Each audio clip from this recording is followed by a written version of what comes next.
عزیز دوستو، بزرگوں اور بھائیوں، اللہ تعالیٰ نے قرآن مجید میں ارشاد فرمایا کہ وَبَشِّرِ الَّذِينَ آمَنُوا وَعَمِلُوا الصَّالِحَاتِ، اے محبوب علیہ السلام خوشخبری دے دیں ان لوگوں کو جو ایمان لائے اور جنہوں نے نیک اعمال کیے، أَنَّ لَهُمْ جَنَّاتٍ تَجْرِي مِن تَحْتِهَا الْأَنْهَارُ،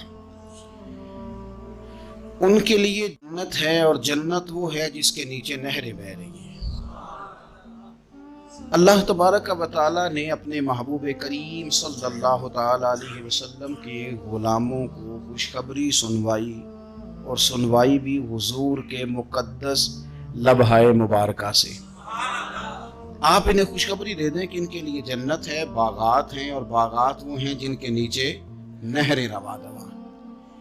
لیکن کن لوگوں کو؟ جو ایمان لائے اور جنہوں نے نیک اعمال کیے۔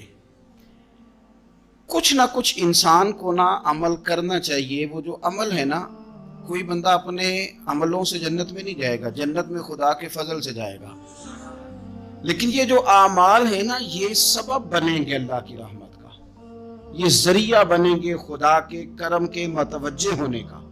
جب ہم نیک اعمال کریں گے تو اس عمل کی وجہ سے رحمت ہوگی، اور وہ رحمت ہمیں اللہ کے قریب بھی لے جائے گی، اور اس رحمت کی برکت سے رب جنت بھی عطا فرمائے گا۔ ہمارے ہاں یہ ہوتا ہے کہ ہم زیادہ تر چیزوں کو تقریر سننے کی حد تک لیتے ہیں، اچھی نصیحت کا لطف ضرور حاصل کرتے ہیں، اچھے جملے کو اپنے دل میں اس کی فرحت ضرور محسوس کرتے ہیں، لیکن عمل کی طرف نہیں بڑھتے۔ اس کا نقصان یہ ہوتا ہے کہ یہ معاذ اللہ ایک باقاعدہ شعبہ بن جاتا ہے کہ میں نے بڑی خوبصورت تیار کر کے تراش خراش کر کے بات کرنی ہے، بڑی عمدہ کرنی ہے۔ اچھے اچھے ادیب تو پیدا ہوتے ہیں، اچھے خطیب، اچھے واعظ، اچھے سننے والے، دعوت دینے والے تو پیدا ہوتے ہیں، لیکن اگر عمل کا شوق نہ پیدا کیا جائے تو پھر باتیں نشستن گفتن برخاستن تک رہ جاتی ہیں، اس کا لطف نہیں آتا۔ پھر تو تقریریں ہو رہی ہیں، ہوتی ہیں اور ہوتی رہے گی۔ نتیجہ کیا نکلا؟ جو آدمی کہتا ہے میں اتنے سالوں سے تقریر سن رہا ہوں، تو سوال یہ ہے کہ بھئی اتنا سننے کے بعد تم سمرے کتنا؟ سننے کا ایک ہی مقصد زندگی میں آپ سمجھ لیں کہ سننے کا مطلب سنورنا ہے، اور اگر آپ نے خیر کی بات سنی اور آپ سنورے ہی نہیں، میں آپ کو دعوت فکر دیتا ہوں۔ نبی پاک صلی اللہ تعالیٰ علیہ وسلم نے ارشاد فرمایا، ایک عورت تھی، طوائف تھی، ساری زندگی اس کی گناہوں میں گزری معاذ اللہ، پھر وہ ایک کنویں کے پاس سے گزر رہی تھی، ایک پیاسا کتا اس نے وہاں پیاس سے تڑپتے سسکتے دیکھا، اور پھر اس نے اپنے جوتے کو لٹکا کر اپنے دوپٹے کی مدد سے یا جیسے اس سے ممکن ہو سکا اس نے پانی نکالا، کتے کو پلایا، اللہ نے اس کی بخشش فرما دی۔ آپ ماشاءاللہ ہزاروں میں لوگ ہیں، آپ نے بڑی جلدی مجھے یہ بتانا ہے، یہ حدیث آپ نے پہلے بھی سنی ہوئی ہے نا؟ میرا خیال ہے کوئی بندہ نہیں رہا جو اس نے نہ سنی ہو۔ سنی ہوئی ہے نا ہم نے الحمدللہ۔ اتنے سارے بندے جو یہاں موجود ہیں انہوں نے سنی ہوئی ہے، تو ظاہر ہے امت مسلمہ میں جتنے لوگ ہیں ڈھیر ساروں نے یہ بات سنی ہوگی۔ لیکن میرا سوال یہ ہے، میں سڑکوں پہ روڈوں پہ سفر کرتا ہوں، ہم نے یہ حدیث درجنوں بار سنی کہ طوائف نے کتے کو پانی پلایا تو اس کی بخشش ہو گئی، لیکن حال یہ ہے کہ سڑک پر کسی گاڑی سے ٹکرا کر اگر کوئی کتا مر جاتا ہے، اب مر ہی گیا ہے، گاڑی والا، موٹر سائیکل والا، پجارو والا، بس والا، کوئی اتنی جرت نہیں کرتا کہ لکڑی کے ساتھ، رسی کے ساتھ ہی پکڑ کے اسے سائیڈ پہ کر دے۔ اس سڑک پہ مرا ہوا پڑا رہتا ہے، یہاں تک کہ گاڑیوں کے ٹائروں کے ساتھ اس کا گوشت لگ لگ کے سڑک صاف ہوتی ہے۔ اس محبوب کے ماننے والے، جس محبوب نے بتایا کہ طوائف نے پانی پلایا تھا، اور ہمیں سمجھ بھی آ گئی اور حدیث پڑھ بھی لی اور سن بھی لی، پھر اس ملک کی جو مسلمانوں کا ملک ہے اس کی سڑکوں پر مرے ہوئے کتوں کو اٹھائے بھی کوئی نہ، اور زخمی کتا زخمی ہو ہی گیا ہے، اب اسے سڑک سے سائیڈ پہ ہی کر دیا جائے کم از کم، تاکہ اس کی اگر جان باقی ہے تو بچ جائے۔ تو پھر مجھے بتاؤ نا میرے دوستو، ہم نے کس لیے تقریریں سنی ہیں؟ کس لیے خطبے سنے ہیں؟ وعظ و نصیحت کی مجالس کا مطلب ہم نے کیا سمجھا ہوا ہے؟ تقریر، تحریر، تصنیف، اچھی گفتگو، اچھا جملہ، اس کا معنی ہم کیا سمجھتے ہیں؟ تو آج جو خوبصورت گھڑیاں شب برات کی صورت میں ہمیں نصیب ہونے جا رہی ہیں، اس سے پہلے اپنے دل میں یہ ارادہ کرو کہ رب کریم نے ہمیں جتنا دین کا فہم دیا ہے، سمجھ دی ہے، علم دیا ہے، ہم ارادہ کرتے ہیں اب ہم صرف سنیں گے نہیں، پڑھیں گے نہیں، صرف بیان ہی نہیں کریں گے، ہم عمل بھی کریں گے۔ کوئی تھوڑا سا نا عمل کا رستہ بھی تو میرے عزیز ہونا چاہیے۔ اب مطلب بہت ساری جگہوں پہ جانے کا موقع ملتا ہے تو لوگ کہتے ہیں پیر صاحب ناراض نہ ہونا، ہم نے بڑا بندوبست کیا ہوا ہے، تقریر ذرا نہ 1.25 گھنٹہ کرنا۔ تو میں کہتا ہوں مثلاً آپ مجھے بتائیں نا 1.25 گھنٹہ تقریر کرا کے آپ نے کیا کرنا ہے؟ اگر تو آپ نے اس لیے بلایا ہے کہ جناب ایک بات سنیں گے، ایک واز ہوگا، سر دھنیں گے، تو وہ تو مجھے آتا ہی نہیں۔ تو میں تو مختصر بات کروں گا اور اتنی کروں گا جس کی ضرورت محسوس کروں گا۔ لمبی چوڑی تقریروں کا کیا مطلب ہے؟ ہم کیا چاہتے ہیں سوائے اس کے کہ جناب بات بڑی اچھی کانوں کو لگ رہی ہے، مزہ بڑا آ رہا ہے، تو آپ نے لیا کیا؟ نتیجہ کیا نکلا؟ میرے رسول پاک علیہ السلام کے صحابہ جو حضور سے نصیحتیں لیتے تھے وہ کیسی تھی؟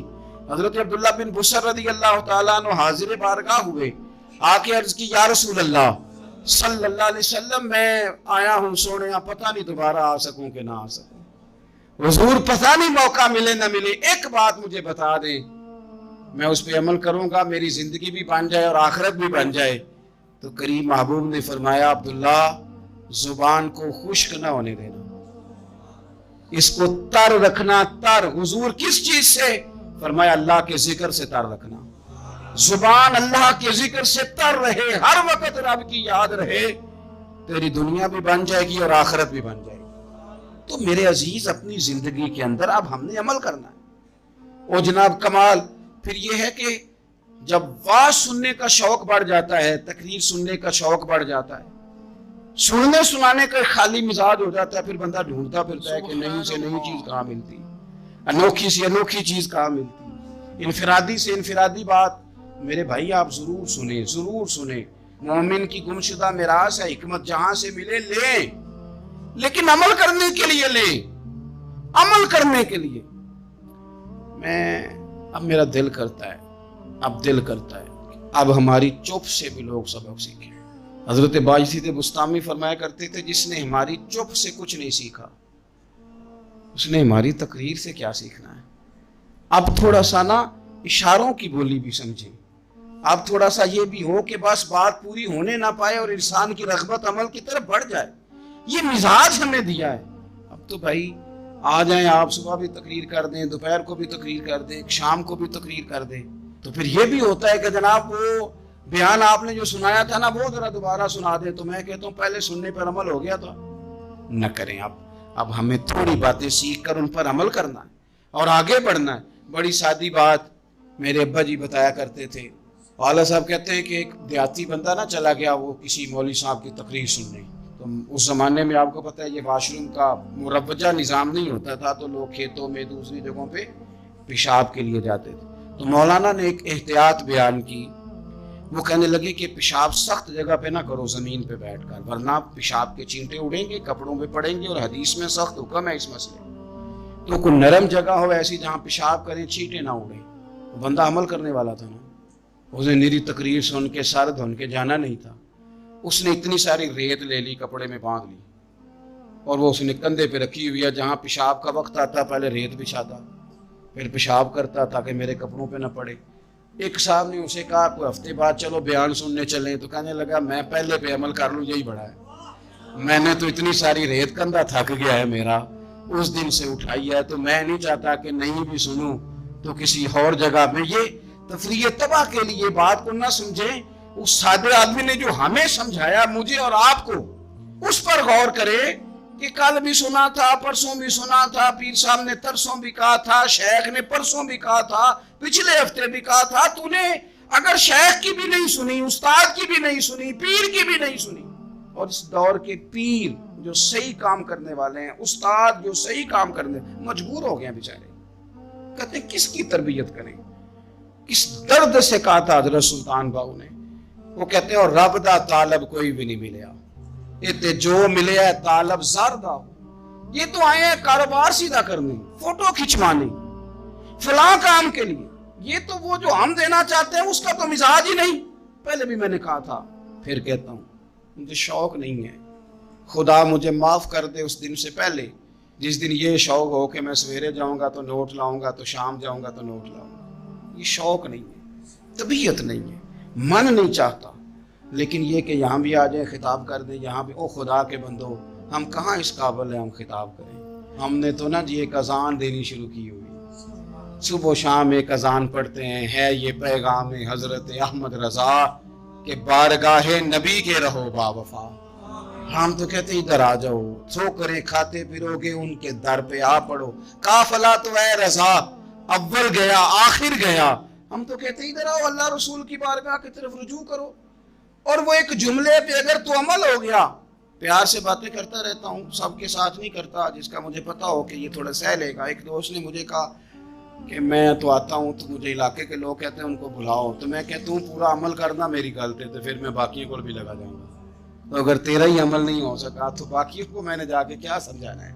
تو ایک تو آج کی جو رات ہے، اس سے پہلے اپنے اعمال کی طرف میں اکثر کہتا رہتا ہوں کہ شب برات پہ ہر مسجد سے زور زور سے رونے کی آواز آتی، آنی بھی چاہیے۔ شب قدر پہ آتی ہے، عمرے پہ جاتے وقت لوگ معافیاں مانگتے ہیں، حج پہ جاتے وقت، اور کروڑوں لوگ یہ کام کرتے ہیں سال میں۔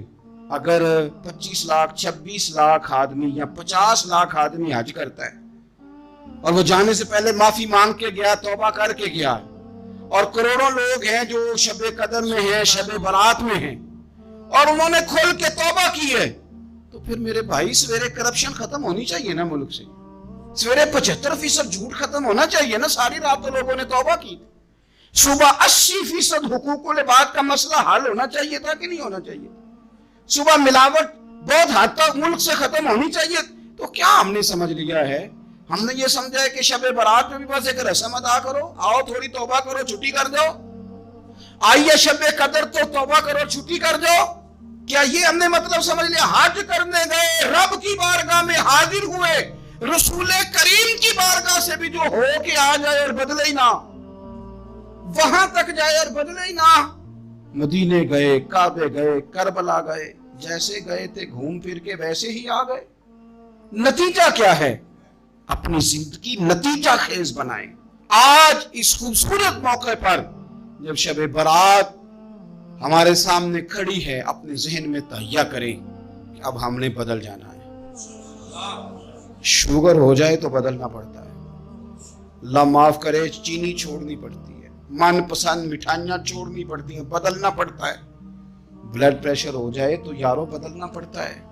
اگر انسان کو خدا نہ خواستہ کوئی مرض لگ جائے تو بدلنا پڑتا ہے۔ اولاد پیدا ہو جائے تو بدلنا پڑتا ہے۔ گھر میں بیٹیاں پیدا ہو جائیں تو بوڑھے باپ کو بدلنا پڑتا ہے۔ بال سفید آ جائیں تو پھر بھی تو بدل جانا چاہیے نا۔ انسان کی عمر 40 سال ہو جائے تو پھر بھی تو بدل جانا چاہیے۔ شب برات پہ توبہ کرے تو پھر بھی تو بدل جانا چاہیے۔ اب بدل جائیں، اب ہم بدل جائیں۔ اب نہ درد ہوتی ہے، گاڑی میں بیٹھیں تو کمر پہ درد ہوتی ہے، اب ہم بدل جائیں۔ اب لوگ بتاتے ہیں تیرے بال سفید ہونے لگ گئے، اب ہم بدل جائیں۔ اب لوگ ہمیں کہتے ہیں بچے جوان ہو گئے، اب ہم بدل جائیں نا یارو۔ اب لوگ ہمیں کہتے ہیں کہ اوخو اب تو آپ اٹھتے وقت زمین پہ پہلے ہاتھ رکھتے ہیں پھر اٹھتے ہیں، بدل نہ جائیں۔ اب محسوس ہوتا ہے کہ نیند گہری نہیں آتی، اب محسوس ہوتا ہے کہیں کہیں جسم میں تکلیف ہے، اب بدل نہ جائیں۔ اب نہ کئی کلاس فیلو چلے گئے دنیا چھوڑ کے، بدل نہ جائیں۔ اپنے بہن بھائیوں میں سے کئیوں کا جنازہ پڑا، بدل نہ جائیں۔ ہم میں سے کئیوں نے ماں باپ دفن کر دیے، پھول ڈال دیے قبروں پہ، بدل جائیں۔ اب وقت تھوڑا رہ گیا، اب کچھ تبدیلی کی طرف آئیں، اب توبہ صحیح والی کر لیں، اب استغفار دل سے پڑھ لیں، اب تبدیل ہو جائیں، اب اپنے اندر باہر کچھ تبدیلیاں لائیں، اب اپنے ظاہر اور باطن کو سنواریں۔ اب اللہ رسول کی بارگاہ میں جانا ہے نا، تو کوئی ایسا نہ ہو شرم آئے حضور کے سامنے کھڑے ہوتے، حیا آئے نبی کریم کی بارگاہ میں کھڑے ہوتے۔ اب کچھ تبدیلی لائیں، آج ارادہ کریں کہ آج جو توبہ کریں گے وہ صحیح والی کریں گے، آج جو وہاں استغفار کریں گے اللہ کے حضور حاضر ہو کے تو وہ صحیح والا کریں گے۔ اب کچھ تبدیلی کا مزاج لائیں۔ اور پھر ایک اور بات بھی عرض کروں، ہمارے ذاتی تعلقات سارے دھوکہ ہیں، ہماری جیبوں میں مال سارا دھوکہ ہے، ہمارے بلند و پاک دعوے سارے دھوکہ ہیں، ہمارے بڑے بڑے رتبے سارے دھوکہ ہیں۔ بڑے تعلقات تھے بیٹے کے، پر ماں بیمار تھی تو اسے صحت تو نہیں تعلقات کی وجہ سے مل سکی۔ بڑے تعلقات تھے نا بیٹے کے، لیکن جب بیماری زور پکڑ گئی تو پھر کیا کر سکا؟ بڑے تعلقات تھے، بڑا پیسہ تھا جیب میں، بڑا کچھ تھا، لیکن جب جناب اسرائیل آئے تو پھر کوئی کچھ بھی نہ کر سکا، پھر اپنے رہ گئے، اور جس کو جانا تھا وہ سب چلے گئے۔ تو یہ جتنی چیزیں ہیں نا، یہ کچھ نہیں ہے، یہ دھوکہ ہے۔ سچ صرف اللہ رسول کی ذات ہے، حقیقت صرف دین ہے، اصل صرف وہ بارگاہیں ہیں۔ دھوکے میں نہ زندہ رہو، چھوڑ دو یہ بات کرنی کہ بڑے تعلقات ہیں، چھوڑ دو یہ بات کرنی کہ بڑا پیسہ ہے، چھوڑ دو یہ بات کرنی کہ برادری قبیلے علاقے میں بڑا، اور کچھ بھی نہیں ہے۔ کل من علیہ فان، ہوئے نامور بے نشان کیسے کیسے، دیکھو زمین کھا گئی، اور جماع کیسے کیسے۔ میں مولانا نورانی کی قبر پہ کھڑا تھا تو میں کہہ رہا تھا مقدور ہو تو خاک سے پوچھوں کہ اے لئیم تو نے وہ گنج ہائے گرا مایا کیا کیے؟ اتنے بڑے لوگ تو لے گئی، اتنے بڑے لوگ، اتنے بڑے لوگ قبروں میں کدھر گئے؟ سلطان محمود غزنوی کہاں ہیں؟ شہاب الدین غوری کہاں ہیں؟ وہ لوگ جو میدانوں میں آ کے صرف ان کا نام لیا جاتا تھا تو دنیا کانپ جاتی تھی، وہ کہاں گئے؟ اٹھ گئے سب لوگ، چلے گئے، ختم ہو گیا معاملہ۔ وقت اب ہماری طرف بڑھ رہا ہے، اب تیزی ہے، اب پیغام اجل آیا، کئی ہمارے ارد گرد سے اٹھا کے لے گیا، اب ہمیں بھی تو واپس لوٹنا ہے نا، تو کچھ تیاری کر لیں، کچھ ارادہ کر لیں، اور بارگاہ رب رسول کی اس طرح کی ہے کہ بس جانے کی دیر ہے، بس صرف جانے کی دیر ہے، صرف جانے کی۔ اور اللہ رسول کی بارگاہ دوستوں وہ والی ہے کہ جہاں نا زیادہ منت بھی نہیں کرنی پڑتی۔ وہ جو 4-5 لوگ تھے نا مکہ مکرمہ میں، انہوں نے بہت ہی اسلام کی مخالفت کی حد کر دی تھی، ان کے لیے حکم ہوا تھا جہاں ملے قتل کر دو۔ اکرمہ تھے، ابن قتل تھے، کچھ اور لوگ تھے، تو پتہ ہے ان کو کسی نے مشورہ کیا دیا تھا؟ کسی کافر نے مشورہ دیا، پر پتہ صلاح کیا دی تھی؟ اس نے کہا تھا تم نے بڑی زیادتیاں کی ہیں، بڑے بے ادب ہو، کسی صحابی کے قابو نہ آنا، مار دیے جاؤ گے، اپنی خطاؤں کے سبب سے تم مار دیے جاؤ گے، لیکن اگر کسی طریقے چھپتے چھپاتے رسول پاک کی بارگاہ میں پہنچ جاؤ نا، اگر وہاں کسی طریقے چلے جاؤ۔ انہوں نے پوچھا معافی کیسے مانگیں گے، منہ کیسے دکھائیں گے، ہم نے اتنے ظلم کیے، اتنی زیادتیاں کی، کیسے معافی مانگیں گے؟ تو کہنے والے نے کہا کہ نہیں کچھ نہیں، تم بس کہہ دینا ہم آ گئے، اس سے زیادہ تو بات ہی کوئی نہیں، اتنا ہی تو صرف کہنا ہے آ گئے، اور نہ آتے تو جاتے بھی کہتے، بس تم اتنا کہہ دینا ان العبد اذا اعترف ثم تاب تاب اللہ علیہ۔ نبی کریم علیہ السلام نے فرمایا بندہ جب آ کے کہتا ہے نا یا اللہ میں بھول گیا تھا، غلطی ہو گئی، ان العبد اذا اعترف، مان جو گیا ہوں، مان جو گیا، غلطی ہو گئی، جب کہتا ہے نا میں بھول گیا، ثم تاب، پھر وہ توبہ کرتا، تاب اللہ علیہ، اللہ دیر کرتا ہی نہیں، فوراً توبہ کو قبول فرما لیتا۔ ہمارے ہاں نا کچھ لوگ تو تباً سخت ہیں، اللہ معاف فرمائے، اور کچھ رد عمل کے طور پر سخت ہو گئے، کچھ باتیں دلوں میں بیٹھ گئی ہیں جنہوں نے طبیعتوں کو سخت کر دیا۔ کبھی کہیں آپ بہو سے کہ چلو بوڑھی ساس سے اگر کبھی کوئی بات سخت نکل گئی ہے تو معاف کر دے، وہ تیار نہیں ہوتی، وہ کہتی ہے تمہیں پتہ نہیں میرے ساتھ کیا کچھ ہوا۔ کبھی ساس سے کہا جائے نا چلو بھول گئی تھی بچی تو آپ درگزر کر دیں، تو کہتے تمہیں پتہ نہیں میرے اندر سختی کتنی آ گئی ہے، دکھ کتنے بیٹھ گئے۔ ہم نا طبیعتوں میں سختی کر بیٹھے، ہمارے دل دھڑکتے ضرور ہیں لیکن صرف اپنے بچوں کے لیے، ہمارے سینوں میں درد اٹھتا ضرور ہے لیکن صرف اپنوں کے لیے۔ ہم نے نا 2 4 5 6 باتیں جمع کر کے ان پر پورا ذہن بنا کے سخت ہو گئے ہیں، طبیعتیں سخت ہیں، دل سخت ہیں۔ میرے نبی پاک صلی اللہ تعالی علیہ وسلم نے فرمایا، یہ حدیث مسلم شریف میں موجود ہے، فرمایا جنت میں وہ لوگ داخل کیے جائیں گے جن کے دل چڑیوں کی طرح نرم ہیں، نرم دل کے لوگ، معاف کر دینے والے، جلدی مان جانے والے۔ ایک صاحب تھے اپنے بھائی سے ناراض ہو گئے اور انہوں نے رشتے سے انکار کر دیا. پہلے ان کے بیٹے کی وہیں پہ نسبت تھی, انکار کر دیا. کئی لوگوں نے ان سے کہا, میں نے بھی کہا, تو وہ کہنے لگے پیر صاحب عزت بڑی کرتا ہوں آپ کی, لیکن میں مرد ہوں, ایک دفعہ نہ کر دوں تو پھر ہاں نہیں کیا کرتا. تو میں نے اس صاحب سے کہا, میں نے کہا یوں نہ کر, اگر صبح قیامت تیرے بارے میں کوئی سخت فیصلہ آ جائے اور رب کو منانا ہو کسی مقام پر تو کیا کہے گا؟ بہانے بنا بنا کے ہم سخت ہو گئے, دل اتنے سخت پتھر کر لیے, میں فلاں ہوتا ہوں جی, میں نہیں دوبارہ کسی کی سنتا. اور خدا کے بندو, میرے نبی پاک علیہ السلام نے فرمایا مومن تو اس طرح ہوتا ہے جس طرح اونٹ کے ناک میں نکیل ہوتی ہے, بٹھا دو تو بیٹھ گیا, اٹھ جاؤ تو اٹھ گیا. اور حضور نے فرمایا وہ لوگ جو بہت بد اخلاق ہیں, جھگڑالو ہیں, فسادی ہیں, سخت دل ہیں, وہ لوگ جنت میں نہیں جائیں گے. جو جھگڑے کرتے پھرتے ہیں جھگڑالو لوگ ہیں. عزیز دوستو, اپنی زندگی کے اندر طبیعت میں نرمی, اگر طبیعت نرم ہو گئی نا جی, مزاج میں نرمی آ گئی, تو پھر آپ محسوس کریں گے کہ آپ معاف کرتے بھی جلدی ہیں اور معافی دیتے بھی جلدی ہیں. پھر آپ کے تعلقات بچیں گے, آپ کی نسبتیں بچیں گی, آپ کے بہت سارے رشتوں میں قربت آئے گی, ٹوٹیں گے نہیں. ایک تو دل نرم کریں, کسی شخص کے بارے میں دل میں کوئی بات ہے تو اسے معاف کریں اور معافی دیں. کچھ لوگ بالکل ٹھیک ٹھاک ہوتے ہیں, کوئی ناراضگی نہیں ہوتی, لیکن آپ نے بچی کی شادی کا کارڈ دیا نہیں تو فوراً ناراض ہو جاتے ہیں. اور پھر آپ سمجھا رہے ہیں, قائل کر رہے ہیں, وہ تیار ہی نہیں ہے قائل ہونے کو.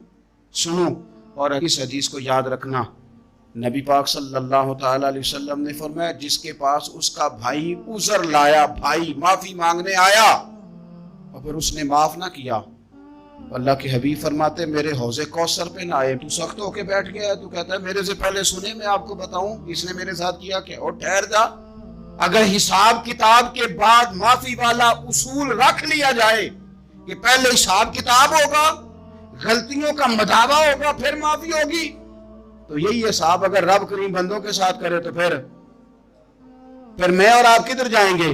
تو اس سادی بات پہ آ جاؤ نا, تو 2 جملوں میں حضور نے سمجھائی ہے. فرمایا تم رب کے بندوں کو معاف کر دو, اللہ تمہیں معاف کر دے گا. تو آج کی شب سے پہلے, آج کے دن سے پہلے, رمضان المبارک کے تشریف لانے سے پہلے اپنی طبیعت کے اندر ایسا ذوق لائیں, ایسی طبیعت لائیں کہ ہم نے معافی دینی بھی ہے اور معافی لینی بھی ہے. بعض اوقات ہم رسم ادا کرتے ہیں شب برات سے پہلے, یہ سوشل میڈیا پہ چل گیا, فلانے کو فلان کہہ دیا, اگر کوئی کبھی ہوئی نا تو معاف. ایسے تو نہیں نا معافیاں ہوتی. ہمیں پتہ ہوتا ہے ہم سے کون ناراض ہے, ہمیں خبر ہوتی ہے ہم نے کس کو تکلیف دی, ہمیں پتہ ہوتا ہے کس نے ہمارے لہجوں سے پریشانی پائی ہے, کون ہے جو ہماری وجہ سے اذیت کا شکار ہے, تو اس سے جا کے معافی مانگے.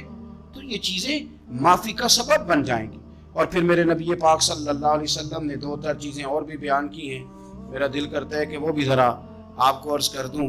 حضور سید عالم علیہ السلام نے نا جنت میں لے جانے والے جب اعمال بیان کیے تو حضور علیہ السلام نے فرمایا کہ ایک تو زکوٰۃ صحیح ادا کرنا, شرک سے بچنا, توحید پہ قائم رہنا, اور زکوٰۃ ٹھیک ادا کرنا, اور اپنے رشتہ داروں سے اچھا سلوک کرنا, جنت میں داخل ہو جاؤ گے. یہ جو ہمارے زیادہ قریبی لوگ ہوتے ہیں نا, ان کا حق بھی شریعت نے زیادہ رکھا ہے, اور یہ بعضوں کا تکلیف بھی زیادہ دیتے ہیں.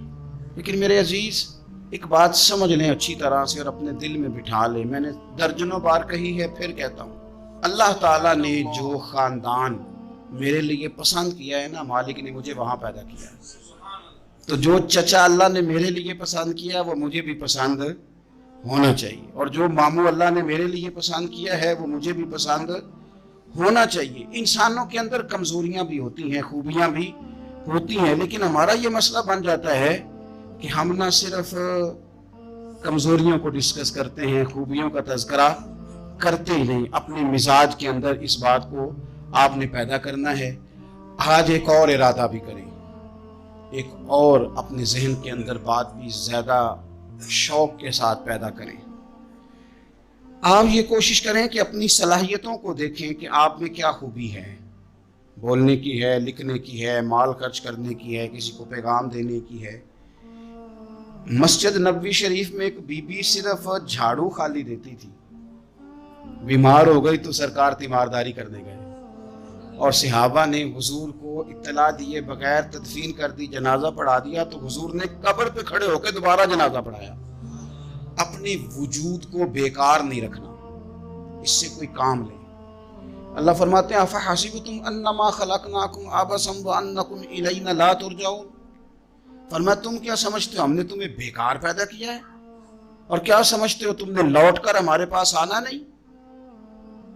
ایک ذرہ بھی تو بیکار نہیں ہو سکتا، لہذا میں کسی شخص سے بیزار نہیں ہو سکتا۔ اپنی اس صلاحیت کو ضائع نہ کریں۔ ہم نہ بہت سارا وقت ضائع کر رہے ہیں، ادھر ادھر موبائل کھول لیا، دیر تک فلانی چیز دیکھی، پھر فلانی دیکھی، پھر فلانی بحث کی۔ اپنے آپ سے نہ کچھ کام لیں، کچھ خدمات کریں۔ ہم زیادہ وقت لوگوں کا انٹرویو کرنے میں ضائع کرتے ہیں، دوسروں کی تفصیلات حاصل کرنے میں وقت ضائع کرتے ہیں، لوگوں کا دھیان رکھنے میں وقت ضائع کرتے ہیں۔ آج کے بعد اپنا دھیان رکھنا ہے، اپنی صحت کا دھیان رکھنا ہے، اپنے معاملات کا اپنے اوپر تھوڑی توجہ دینی ہے، کوشش کرنی ہے کہ کس حد تک ہم اپنی صلاحیت سے فائدہ لے کے کسی کا کچھ نفع کر سکتے ہیں تو وہ نفع کریں، اپنے وجود کو نفع بخش بنائیں۔ حدیث پاک سنیں گے تو آپ محسوس کریں گے کہ اللہ کتنے اجر دینے والا ہے۔ نبی پاک علیہ السلام نے فرمایا جس نے دین کے رستے میں اتنی دیر بھی قتال کیا، لڑا، اتنی دیر جتنی دیر اونٹنی کا دودھ دھونے میں لگتی ہے، اتنا تھوڑا وقت بھی دین کے لیے اگر کوئی نکلا، جد و جہد کی، قتال کیا، لڑا، فرمایا اس بندے کو بھی اللہ جنت عطا فرما دے گا۔ اتنا تو کام کرے نا، اتنا تو کام کرے۔ اور حضور علیہ السلام نے رغبت دلائی، یعنی جتنا بھی عمل، حضور فرمانے لگے کسی عمل کو چھوٹا نہ سمجھنا، کچھ نہ ہو سکے تو اپنے بھائی سے مسکرا کے میلی لینا، اللہ اس پر بھی صدقے کا ثواب عطا کر دے گا۔ اور نبی پاک علیہ السلام نے فرمایا دوزخ سے بچ جاؤ صدقہ دے کے۔ خیال آتا تھا یا رسول اللہ کتنا کو دیں؟ تو فرمایا خشک کھجور کا ایک ٹکڑا، یعنی پوری کھجور بھی نہیں، خشک کھجور کا ایک ٹکڑا بھی خیرات کر کے بچ سکتے ہو تو وہ کر کے ہی صدقہ دے کے اللہ کے عذاب سے بچ جاؤ۔ معنی کیا ہے ان ساری روایتوں کا کہ کچھ کرو تو صحیح نہ، کچھ کرو تو صحیح نہ۔ ہمارے ایک بزرگ تھے تو کرونا کے دنوں میں انہوں نے ایک جملہ کہا، کہنے لگے یہ کرونا پتہ تمہیں کیا کہنے آیا ہے؟ کہنے آیا ہے کہ بیماریاں آ رہی ہیں، حالات خراب ہیں، یہ کرونا نہیں، یہ کہتا ہے کچھ کرو نہ، کچھ اللہ اللہ کرو نہ، فارغ نہ بیٹھو، دیکھو کیسے لوگ ڈھیروں کے ڈھیروں اب جا رہے ہیں، اب کچھ کرنا ہے انشاءاللہ، اب کچھ وقت ضائع نہیں کرنا، اور زندگی میں کچھ، میں کہہ چکا ہوں کہ ایک بندے کو بھی اللہ نے بیکار نہیں پیدا کیا، ہم نے خود اپنے آپ کو بیکار کر لیا۔ اپنے آپ کو بیکار نہ کریں۔ جب رب کہتا فحسبتم انما خلقناکم عبثا، کیا تم سمجھتے ہو میں نے تمہیں بیکار پیدا کیا؟ آپ لوگ بڑے کام کے ہیں، بس اپنے آپ کو پہچانے۔ اقبال کہنے لگے عجب نہیں کہ خدا تک تیری رسائی ہو اور تیری نظر سے تو پوشیدہ ہے آدمی کا مقام، تو بندے کو نہیں سمجھ سکا تو وہاں تک تو کیسے جائے گا؟ اپنے آپ کو پہچانے۔ یہ جو کہتے ہیں نا مجھ سے کچھ بھی نہیں ہوتا، ناراض تو نہیں ہو جائیں گے، یہ کچھ کرنا نہیں چاہتے، یہ صرف ادھر ادھر دھیان رکھ کے ایک فوٹو چڑھا کے ادھر بھاگ ادھر، اپنے نفس کو راضی کرتے ہیں۔ نفس بس کہہ رہا ہے آج یہ کر لو تو وہ کر لیا، ادھر دیکھ لو تو ادھر دیکھ لو۔ اس سے نکلیں، مثبت، مضبوط، مستحکم ارادے کریں اور پھر چل نکلیں۔ لڑنا شرط ہوتا ہے، جیتنا شرط نہیں ہوتا۔